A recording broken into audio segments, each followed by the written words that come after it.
Okay, I'll split this last lesson of the chapter into 2 days for you, and I think there's also an extension I'll take a look. But we're going to solve absolute values equations. Okay, I got to switch to a pen. Sorry about that. There we go. To solve these using absolute values. Okay, what does an open sentence review? Come on, what is it? Hey, if you don't remember, open sentences have a variable. Okay. We often use absolute value to show the distance between 2 points on a number line. Distance is never negative. So the distance between 4 and 10 is 6, which can either be 10 minus 4 or the absolute value of 4 minus 10. And the reason we do that is, what if it's, you're not sure which is which? Okay, so if we have a number line out here, you have this point and this point, well, how do you find out how far apart they are? Or I like to use the example, what if you're on the interstate, okay, and over here you're at Dickinson, and down here at 257, excuse me, is Jamestown. Well, how far apart is that? Okay, well, when you're driving from Jamestown to Dickinson, yeah, you go 257 minus 67 and you get your 190. But what if you're going the other way? It's still the same distance, but what do you do with 67 minus 257? Well, then you get negative 190, but you realize that distance can never be negative. But that's why we throw in that absolute value. Okay. So when you see absolute value of x equals 1, you can read it that it is the distance between x and 0 is 1, because you're going x minus 0. Okay? Whereas here, the absolute value of the quantity n minus 4 equals 12 can be thought of as the distance between a number n and 4 is 12. So when you think of absolute values being a distance, it can make this simpler, it can make it more difficult. We'll let you just try to circle that in your brain so that some of these other methods that I'm going to do are going to work for you. In equations that have a variable, we solve to get specific numbers. So when you see the absolute value of x equals 4, you got to think, well, x could equal 4, or that number could have been negative. Or you can think of it as being x minus 0 equals 4, or 0 minus x equals 4, and that would still give you your two numbers. Okay, so most of the time when we solve these, we don't always think distance. It gets confusing. What we do is we just say 2a plus 4 equals 10, or 2a plus 4 equals negative 10.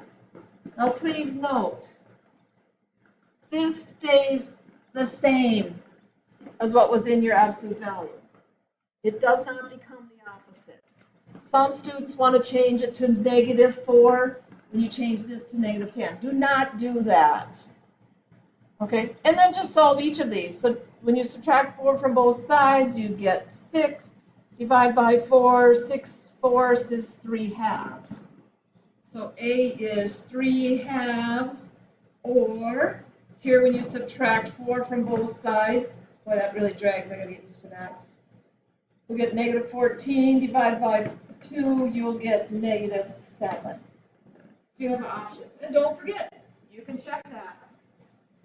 Okay? If you put negative 7 in for A here in the original problem, you'd have negative 14 plus 4, that's negative 10. Then you find the absolute value, remember your order of operations. Absolute value of negative 10 is 10. Okay, here's a couple more to try. Okay, so I'm just going to grind it out using my algebra thoughts. I'm not even going to think of the distances there. Okay, so I'm just going to say 2x plus 1 equals 11, or 2x plus 1 equals negative 11. So I get two problems for the price of one. Those of you that are bargain shoppers or have a teacher that is, we like to give you twice the work for half the correcting. Okay, but you just saw both of these. On this one, does that 3/4 bother you?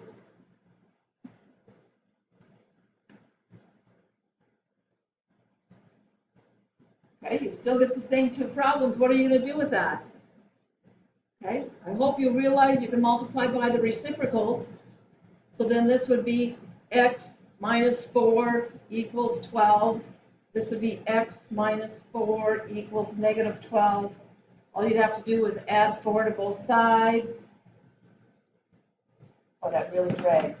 I gotta get used to that. So x is either negative 8 or positive 16. Some people like to do the negative one first. I don't worry about which order I do them. I just write my answer so that, you know, yeah, I can find it. There's only 2 answers to worry about. I'm not going to be fussy. Okay, so here's the steps we do. Start with the absolute value of your expression equals some constant. Now, if there is a number with it, like down here, my examples, I have plus 4. Here I have 2 minus 3 times that. Remember order of operation.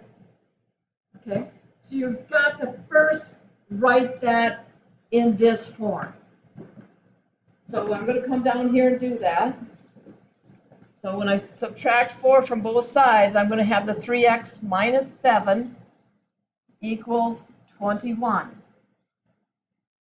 Okay, notice I get that so it's in that form. Now I'm going to write my 2 equations. Now I split it. I cannot split it till my absolute value is alone. So now I'd have 3x minus 7 equals 21, or 3x minus 7 equals negative 21.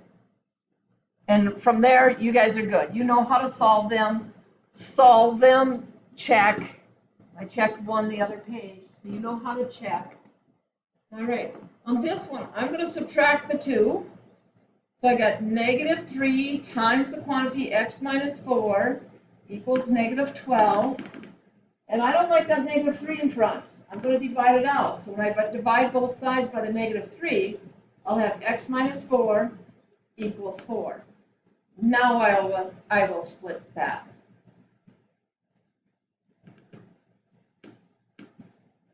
Okay, and it works pretty well. So if I add 4 to both sides, I'll get x equals 8.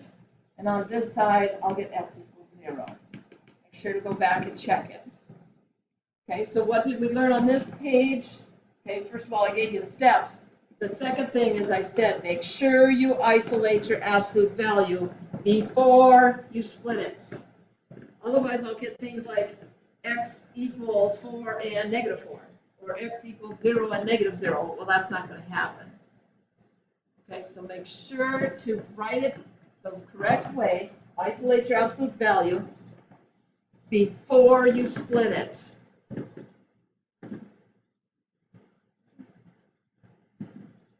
If there's a variable that is not inside your absolute value, like these examples, treat it just like you would a number.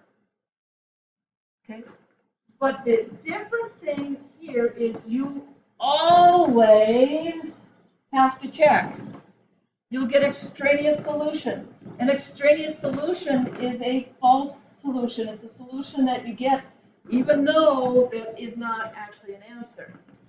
So when I look at this particular problem, I have the 3x, absolute value of 3x plus 8 already isolated.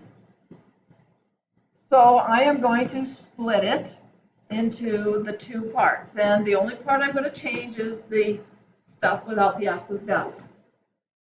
Okay, so now when I move the 3x over, subtract 3x from both sides, I'll get x equals 4. And here when I subtract 3x, I'll get negative 8x. So x equals negative 1. Now we have to check it. So if we put 4 in for x, we will get 12 plus 8. Absolute value is 20, so it does equal 20. That one works, okay? That one works. This one, when I put the negative 1 in, I'll get negative 3 plus 8, which is 5. but that says it equals -5. This is extraneous. This is my only solution. X is, that's a bad looking one. Okay, X is, oh, doesn't work. X is 4. X equals -1 is extraneous. So make sure you check that. This second one is a little bit different because when you have a quantity on the side without the absolute value, you have to opposite both things. It's 3x plus 6 is fine, but when you do the second one,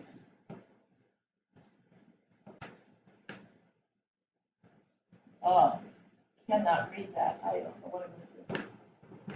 You have two problems to solve. This one is going to be pretty straightforward. You'll get add 2 to both sides, 7x equals 3x plus 8.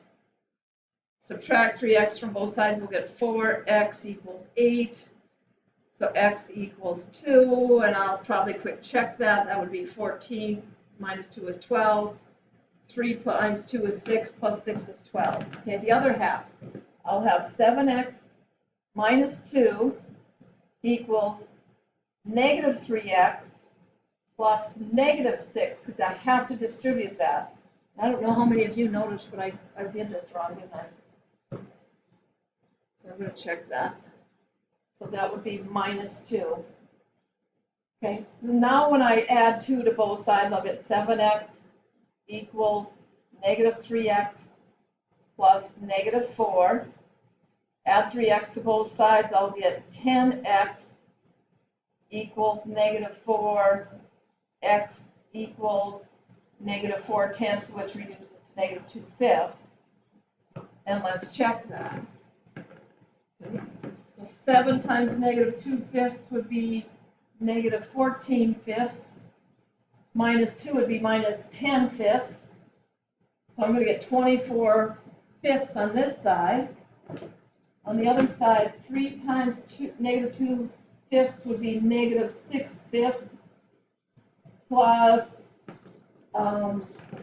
30/5, and that equals 24/5 to 5ths, not 6ths. So both of them are good answers, or -2/5. So I did check it to make sure they weren't extraneous. So that's what I needed you to remember on that one. Sorry about the bad penmanship over here.